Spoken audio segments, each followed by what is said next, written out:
Right, I'm on the plot. Monday morning for me is composting day. Nice day again, bit of cloud luckily. Nice, go on, under that cloud, give me a break. So I'll give you a quick perv of my composting methods, just as an update, or if you guys see it a fower. Right, this lot here is what I've just chopped up. This is kitchen waste, nice good bucket, edge shears, extended from middle, £8, Boston. And I ain't even got a bend when I'm chopping them up. This is the hardest I work on the plot. Right, this kitchen waste, meaning all your green kitchen stuff, bananas, peels, tomatoes, bits and whatever you don't use, eggshells as well. Chop them up. The smaller the ingredients, the quicker the breakdown process. So also in here, which you can see, is shredded paper, which I've got a cross shredder, which brings it out beautiful. Old paperbacks is what I normally use. The older the better. Oh, that's your brown compost added to your green. So them lot are chopped up in my bucket and then it's put in a bag and mixed up with everything else. Also in there, spent coffee grounds and porridge oats, the Chepmans from Tesco or something. Worms love it. I've uncovered my other bags which I've got at the top of the plot. I've just opened them up as well, otherwise they'd be closed up. Carpet goes on back on top of that, protect it from the rain, frost and whatever. So I've just opened these up just to get a perv. Another empty compost bag, because with this lot and that it would be too much, so I use 2 bags. But half of that I'll go into another bag, and then a double handful of everything what's in here I'll go into that bag and get mixed up again. All natural products, meaning they're going to break down, which is good for making compost. So I go through them. This is a well rotted oss muck, which all my mucks are full of worms. This is worm cast, and I get this by the ton from our trading sheds. Beautiful stuff. This is another manure, but that's using shavings, wood shavings, but I know the wood shavings hadn't been treated. The wood ain't been treated, so it's good crap. These are wood shavings themselves from a sawmill, and I know that is decent timber as well to start off with. Spent mushroom compost, I get these from a supplier down Evesham, get 30 bags at a time, but that is beautiful stuff. All these ingredients as well are good for filling a raised bed. Hardest thing with a raised bed is filling them with a good brew. Once again, natural products. Anything like this, if you're interested in them, just put spent mushroom compost on the internet, then your postcode, and it'll give you your nearest supplier. Same as worm cast, you can do the same with that. This is rabbit muck. Luckily now I've got a contact and he drops off of the main gate, well, inside our main gates. He exhibits rabbits, means he's got loads of rabbit crap, so he drops them off as well.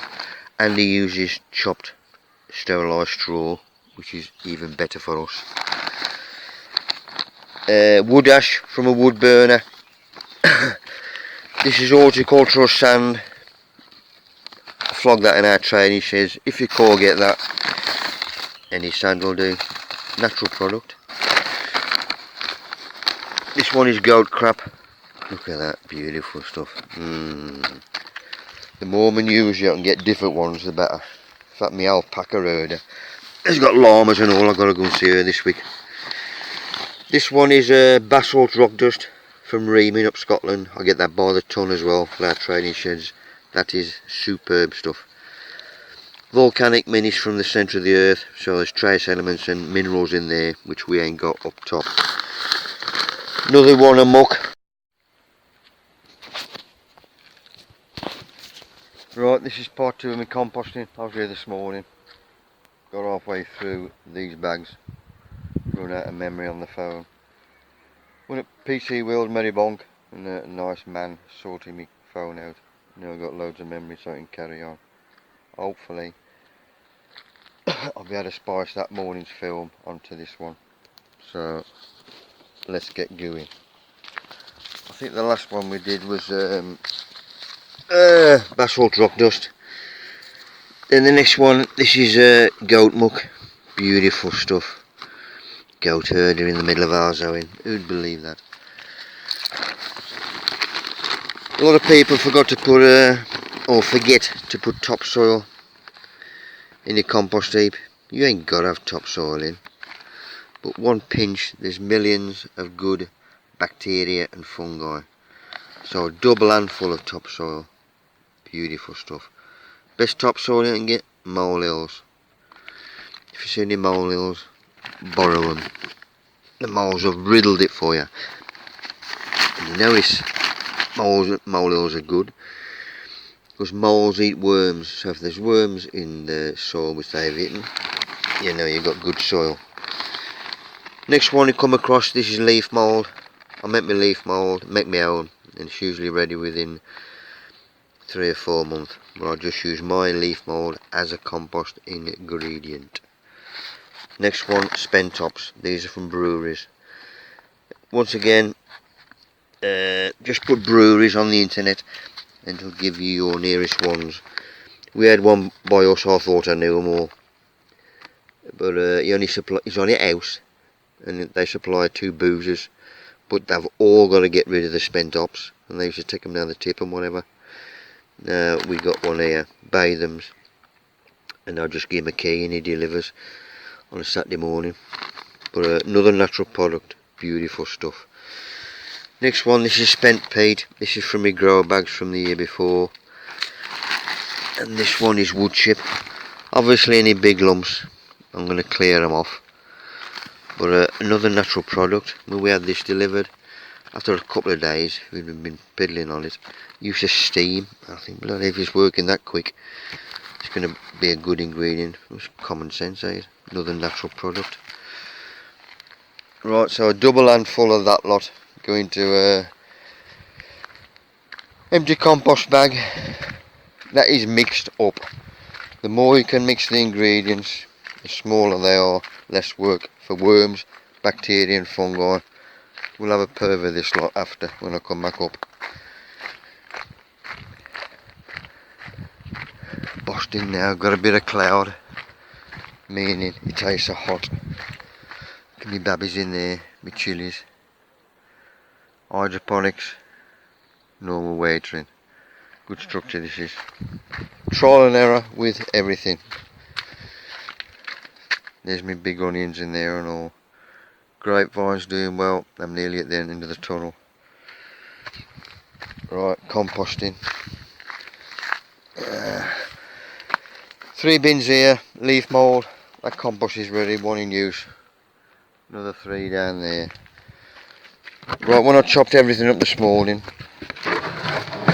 obviously I don't know I was going to carry on videoing again. 3 layers of carpet. They come off. You can see me worms underneath. When I take these off, them worms are shook into my compost ingredients once I put them on. All you gotta do is keep them carpets moist. That's where you get your extra worms from. Right, this lot is what I've put in this morning. As you can see, there's all sorts in there. So, if I go down to last week's brew, which is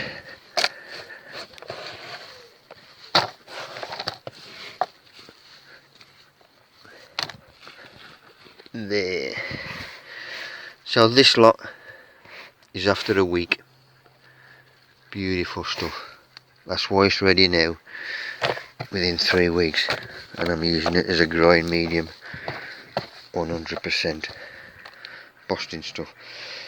So that bag of chopped ingredients you put in there, then it's given a good watering with, I should have got this out ready for you and all.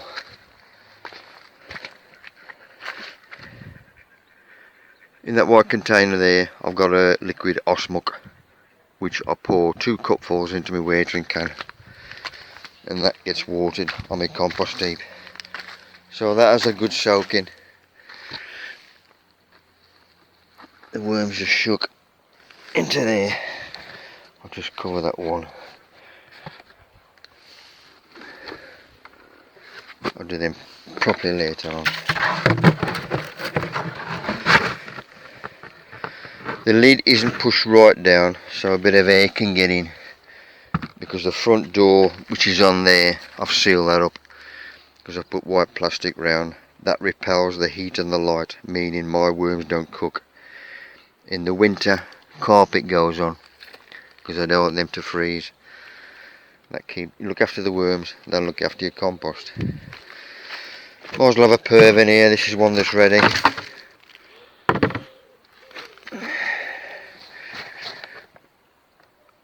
Look at that. You can bloody hate it. Beautiful stuff. There's a few worms in there. He's drying out a bit. But as a top dressing, or as a growing medium. If I'm using it as a growing medium, I'm going to take all the worms out, obviously. But top dressing, once I've emptied a raised bed, that'll go on the raised bed. And I'll just water it. Leaf mould. This is from this year. This has a good soaking, about once a week. In fact, it's usually tomorrow that I'll do it again. So I'll lighten that up and then get a good watering, which I did last week. It is warm now because all them carpets are dried out again. Fruit down here, we'll have a perv of these later. Bees, that's what I want. Codling moth, that's up for them. Look after your fruit. Blackcurrants, hordes on them now. What I'm doing is growing them up, meaning you ain't got to bend. Just make work easier for you. This is just rabbit muck. I fill this up twice. That's how much is broke down. Good crop this is. It's just an extra manure for later on.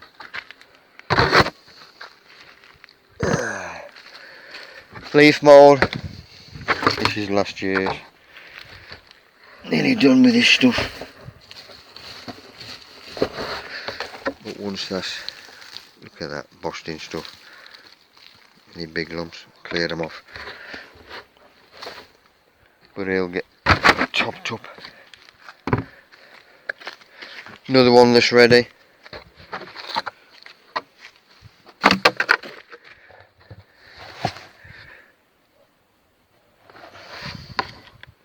Beautiful. You could swim in it.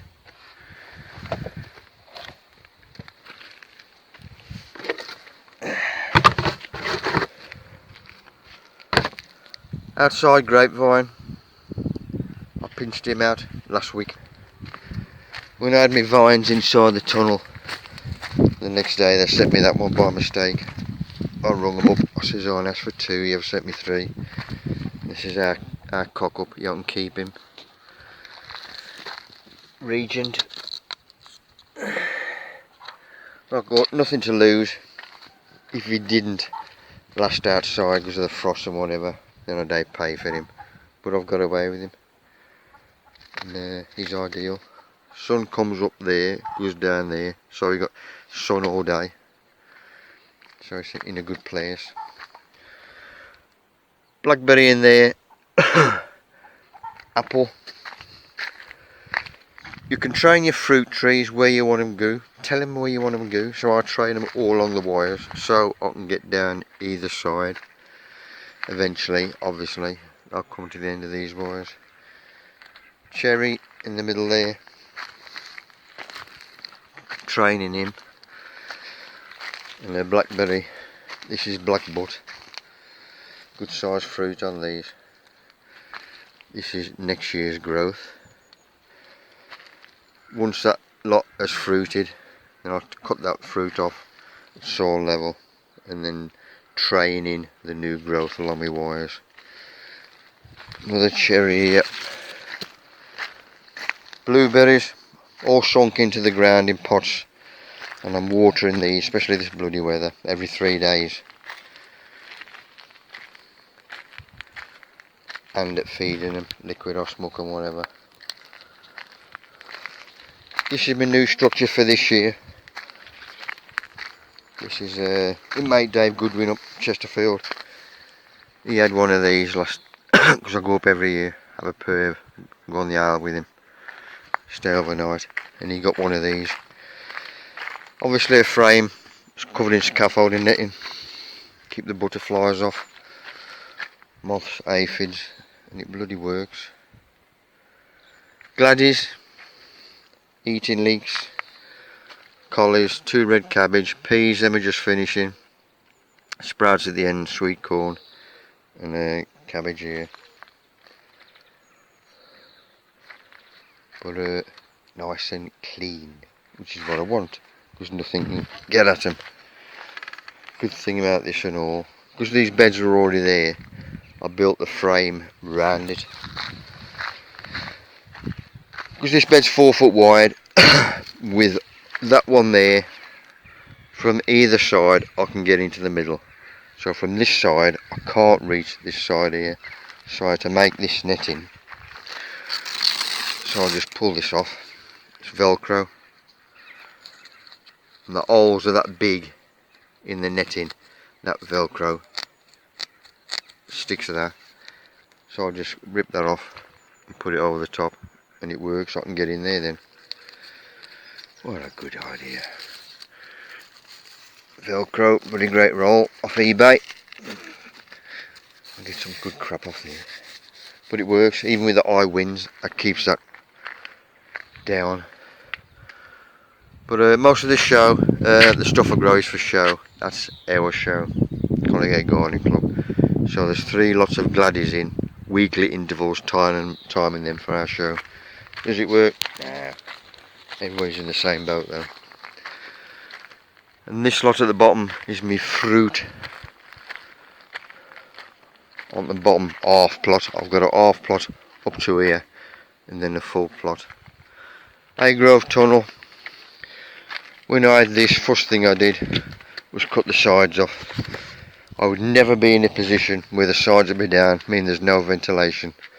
I then took this off and this and put my own Enviromesh on. The Enviromesh they had on was this stuff.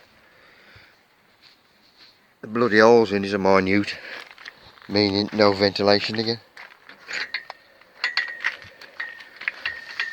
Right, let's have a look at my babbies. He's only a small fan, solar powered, but it works. That looks bloody slow, it's whizzing round. Right, my babbies here. Keeping the bed top dressed with straw keeps the moisture in. Looks after me onions. Still got new growth coming out the middle, i.e. green. I'm keeping them upright in the sense I've got Velcro straps down as well. Then I'm keeping them upright, so I get a good shaped onion. These are Peter Glazebrook seed onion. There's only one there, one A wire.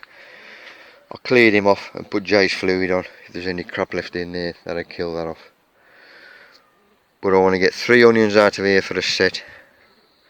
Well, 2 lots of 3s, and then the rest I'll leave in for growers heavies.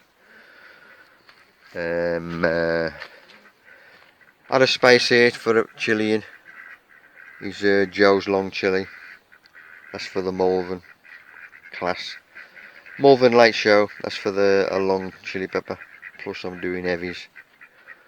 But grapes this year have gone bloody loop. These will be thinned out again later on. Because each one I thin out, he comes off. Another one comes off. Another grape. But these will be chopped again. In fact, not too long away. But because I want them the length, they are. You can see the old, that's from last year.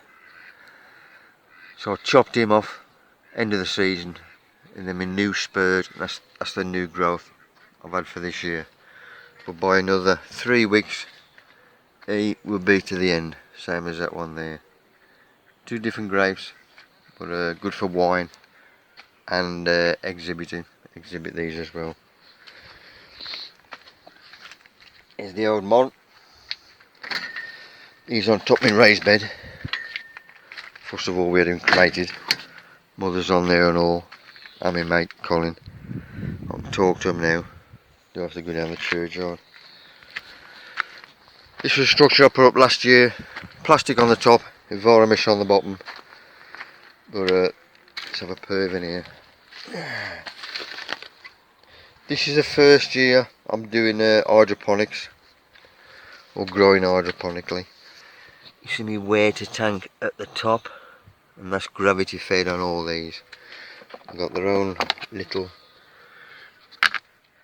it's like the bog. When that water drops, it opens up and lets more water in, feed.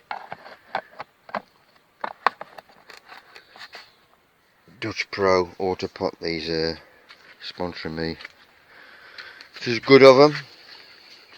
Turkish snake, long chili, comet's tail. There's loads of different chaps I'm trialling. I'll be sorting them out later on. Because I don't like to tap water, I'll fill that up, keep it for 24 hours and it works. Gets rid of all the crap, and then I fill that up.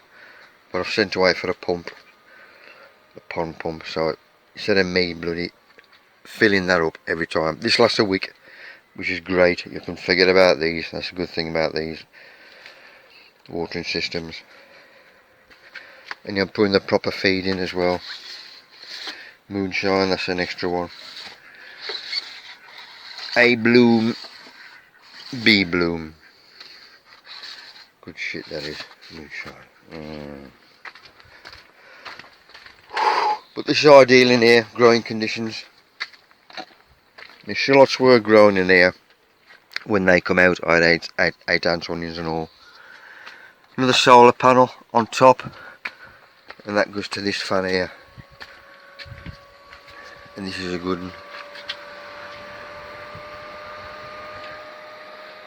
Right, so when the shallots come out, all my spares went in here, and my own compost went in to fill these up.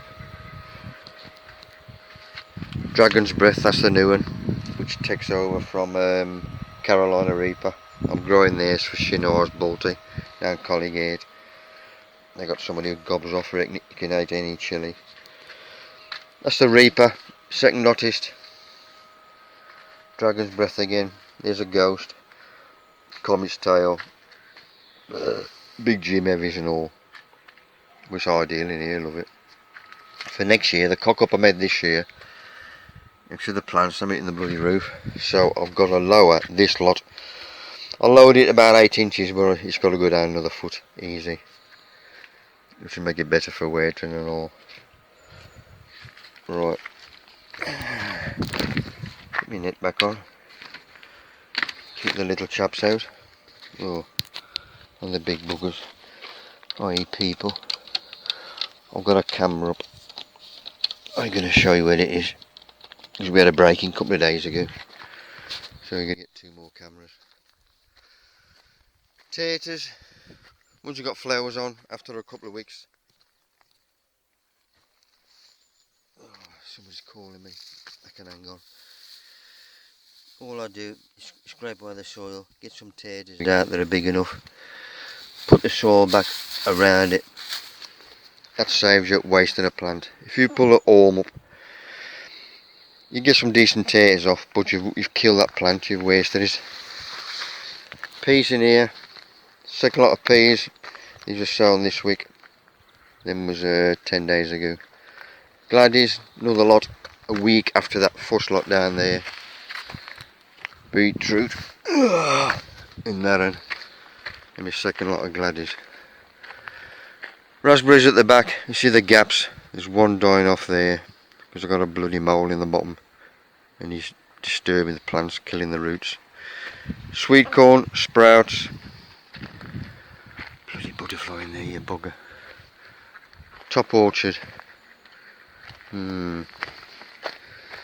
Cherries, them were picked this morning, there's a few more. surprised now how many bloody miss. Another cherry tree there. Damsons, apples. But just train the tree where you want it to go. Here's another, I'm still tying him down on the ends. But that netting keeps the birds off from nicking all my fruit. Right, while I've got hold on you, we'll have a quick perv around the plot. Abbey Road allotments. How's Owen? Well, Collygate. How's Owen West Mids. Our plot slopes that road and that road.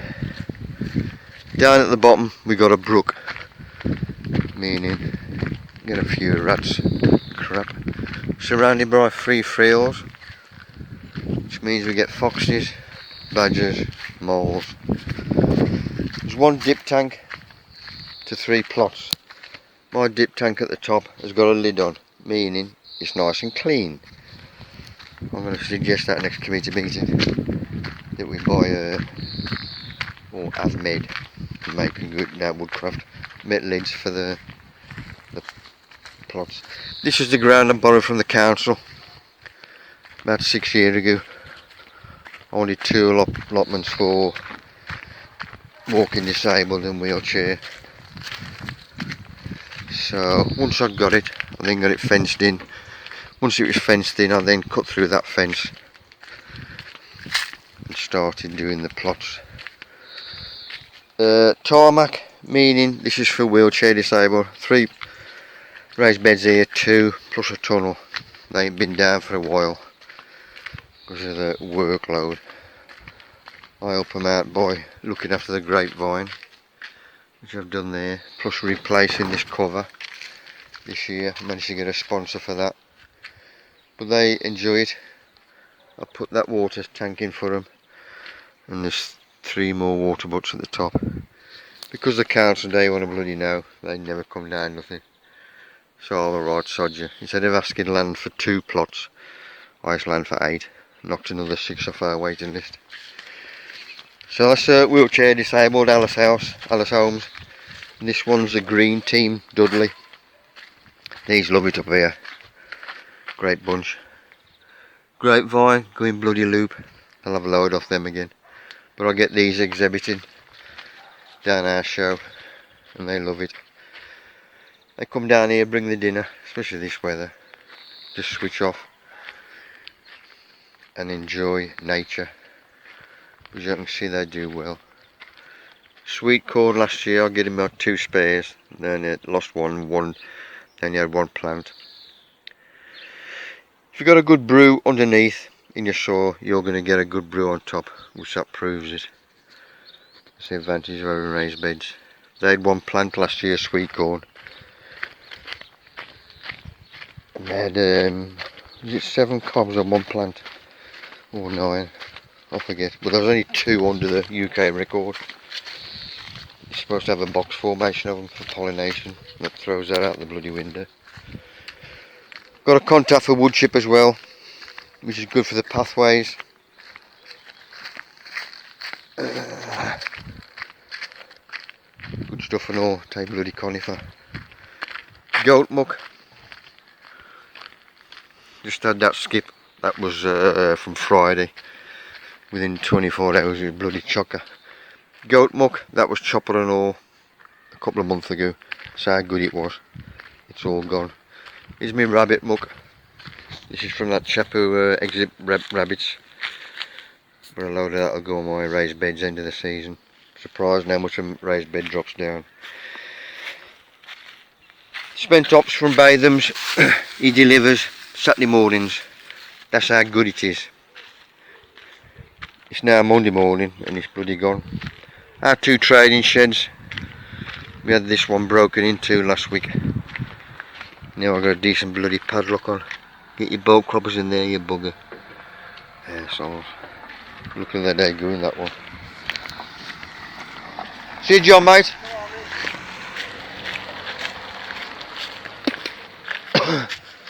Toilet block there and all, with a locker room in, which is good.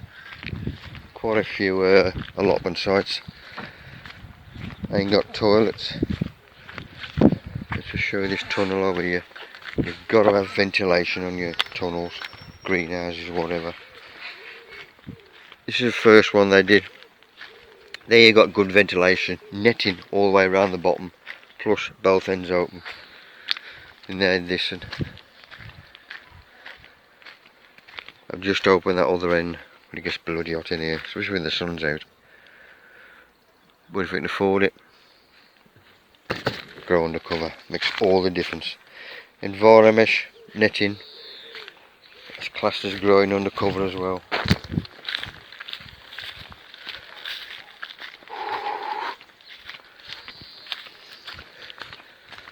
How are we doing?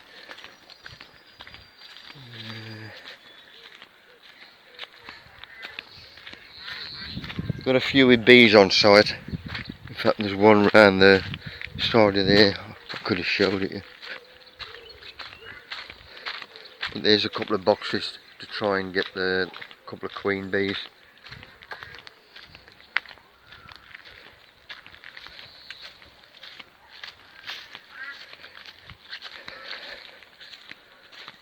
Bit of colour, bit of flowers.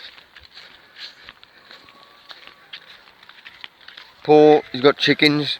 There's about 5 got chickens so far. There's 2 got bees, might be a few more because our last talk last Thursday was on bees. There's quite a few interest there. Jason, the daily I'm on. This is his exhibition dahlias, which you can see there. He shows at our place, he also shows national, because he's a judge and all.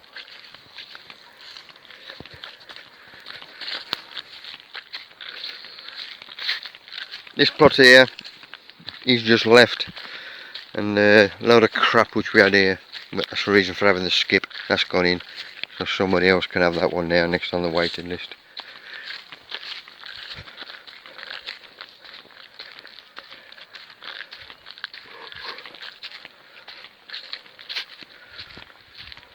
Right, we'll go back up the bottom of mine.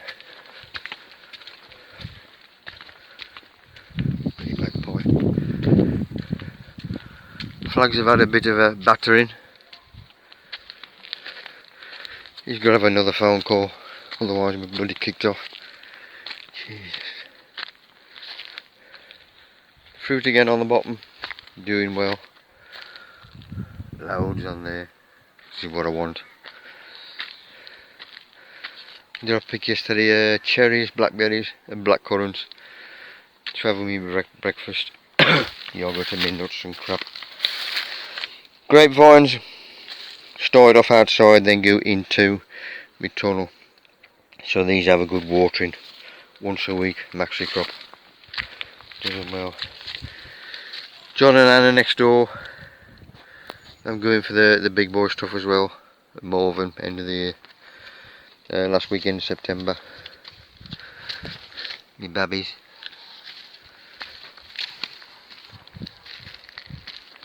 Bloody birds keep ferreting me. I nicked off my bloody first lot of peas, second lot of peas that went in here. These canes are from my raspberry canes from last year, out of there. But they're great for bunging them in as pea sticks. This bed's got to be sorted out end of the season. This lot was chocker with raspberry canes. I've still got the name on them. I can't remember the bloody name. How good ones though. Autumn Treasure. Does that ring a bell? Oh, I think it's Autumn Treasure. Because they time it for our show. But when they come, I thin out anyway, which means you get twice the size fruit. That's why I thin all my fruit. Strawberries, I've just stopped pinching out, so them are fruit for our show for Saturday in September. But these lot, because there's a bloody mole in there, is disturbing everything. So all these killed off. And here's another one. Oi, shut off, bloody butterflies in bonking. Jesus. This is dead. Woolly oak season in here. So you're going to get pulled out. But I've got a wire net at the bottom of that bed, stop the mole getting in. Fruit trees at the top, You can see I can walk down between them and get the fruit off. Right, that's about it, I think, fruit.